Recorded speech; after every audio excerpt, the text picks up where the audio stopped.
When installing a light pole, ensuring proper grounding is paramount for safety and adherence to electrical codes. It is not acceptable to rely solely on the fixture's grounding connection to ground the pole itself. The pole must be directly bonded to the electrical system using a designated bonding lug or another approved method. This direct bonding serves to establish a low impedance path for fault currents, ensuring that the pole remains at or near ground potential. The primary reason for this requirement is to prevent the pole from becoming energized in the event of an electrical fault, such as a short circuit within the wiring or equipment connected to the pole. If the pole were to become energized, it could pose a significant electrical shock hazard to anyone who comes into contact with it. Direct bonding provides a reliable path for fault current to flow back to the source, tripping the circuit breaker or fuse and energizing the circuit, thereby mitigating the risk of electrical shock. The equipment grounding conductor, or EG, which originates from the electrical panel, plays a critical role in this process. This conductor is typically a copper wire that is run along with the circuit conductors and is connected to the grounding busbar in the panel. The EGC provides a low impedance path for fault current to return to the source. When a fault occurs, the fault current will flow through the EGC back to the panel, tripping the circuit breaker or fuse and de-energizing the circuit. The bonding lug or other approved method used to bond the pole to the electrical system should be connected to the EGC. This connection ensures that the pole is effectively grounded and that it is at or near ground potential. Several factors influence the selection and installation of the appropriate bonding method. Firstly, the size of the grounding conductor must be adequate to handle the potential fault current. Electrical codes, such as the National Electrical Code or NEC, specify the minimum size of grounding conductors based on the size of the circuit conductors. It is essential to consult the relevant electrical codes to determine the appropriate size of grounding conductor for the specific application. Secondly, the bonding connection must be mechanically sound and electrically conductive. The bonding lug or other approved method should be securely fastened to the pole and to the grounding conductor. The connection should be free of corrosion and other contaminants that could impede the flow of current. Thirdly, the location of the bonding connection should be carefully considered. The bonding connection should be located as close as possible to the base of the pole to minimize the impedance of the grounding path. The connection should also be protected from physical damage and corrosion. Here's a breakdown of key considerations for grounding light poles. Firstly, understanding the purpose of grounding. Grounding is a critical safety measure designed to protect individuals from electrical shock hazards and to prevent damage to equipment. It provides a low impedance path for fault currents to flow back to the source, tripping the circuit breaker or fuse and de-energizing the circuit. Secondly, identifying the components involved.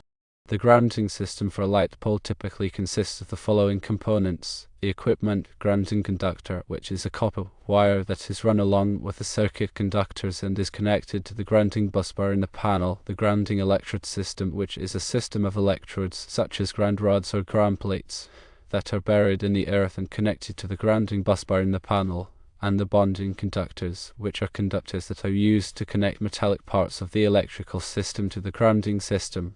Thirdly, selecting the appropriate grounding method. There are several methods that can be used to ground a light pole. The most common method is to use a grounding lug that is attached to the pole and connected to the equipment grounding conductor. Other methods include using a ground rod or a ground plate. Fourthly, installing the grounding system correctly.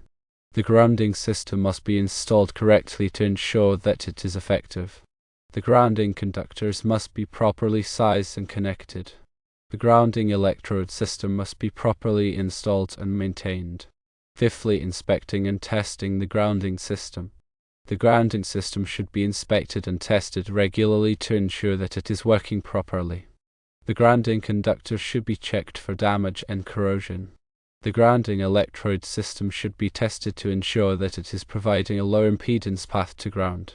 In addition to the above considerations, it is also important to be aware of the following points. Firstly, electrical codes and standards.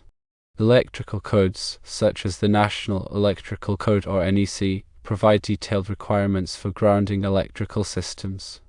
It is essential to consult the relevant electrical codes to ensure that the grounding system is installed in accordance with these requirements. Secondly, qualified personnel. The installation and maintenance of electrical grounding systems should only be performed by qualified personnel who are familiar with electrical codes and standards. Thirdly, safety precautions. When working with electrical systems, it is essential to take appropriate safety precautions, such as wearing personal protective equipment and energizing circuits before working on them. Grounding is a critical safety measure that must be implemented correctly to protect individuals from electrical shock hazards and to prevent damage to equipment. By following the guidelines outlined above, you can ensure that the grounding system for a light pole is installed correctly and that it is providing adequate protection. Specifically regarding light poles, it's vital to understand that the metal pole itself is a conductive element and must be grounded to prevent it from becoming energized. Relying solely on the fixture's ground wire might not provide a sufficiently robust grounding path, especially in the event of a significant fault. The bonding loop provides a direct, low-impedance connection to ground, ensuring that any fault current is safely conducted away. The NEC outlines specific requirements for grounding and bonding, and it's crucial to adhere to these guidelines.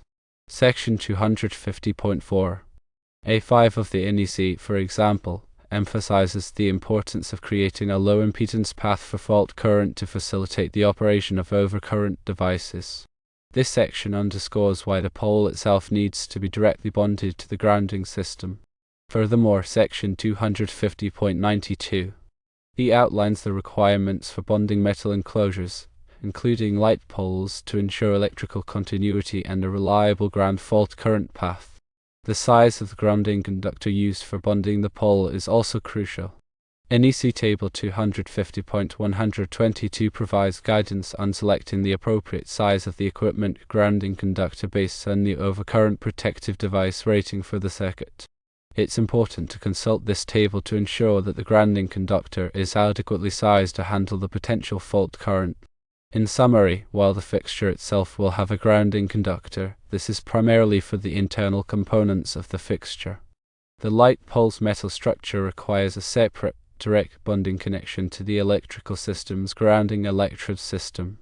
This connection is achieved using a bonding lug or other approved fitting, ensuring a safe and effective grounding path for the entire structure, mitigating the risk of electrical shock and ensuring compliance with electrical codes. Ignoring this direct bonding requirement can create a dangerous situation, potentially leading to serious injury or even death in the event of an electrical fault. Always consult with a qualified electrician to ensure that light poles and other electrical equipment are properly grounded in accordance with applicable codes and standards.